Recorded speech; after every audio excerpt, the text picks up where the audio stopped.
কি করে বুঝবো বল দেখি? তবে শোনো আমি বলছি, অনেকদিনের পরে আমাদের বাড়িতে একজন ফকির ছিল। বেশ, সে ফকির 7 দিন ধরে কিছু খায়নি, তারপরে আহারে ছিল। আসলে আমার ভাইজানের কাছে এসে ভিক্ষা চাইতে। বেশ, ভাইজান বললো যে আমি তোমাকে ভিক্ষা দিতে পারবো, এই কথাই দেওয়া ভিক্ষা দেব।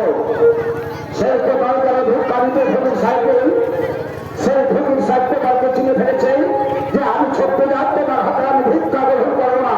তাই সেই কথা আমাদের ফেরত হয়ে আসলো। এবার ফেরত হয়ে এসে আমার ভাইজানকে খবর সংবাদ দিল। সেই সংবাদ দিয়ে ভাইজান আমাকে ডেকেছে, বলছে ভাইজান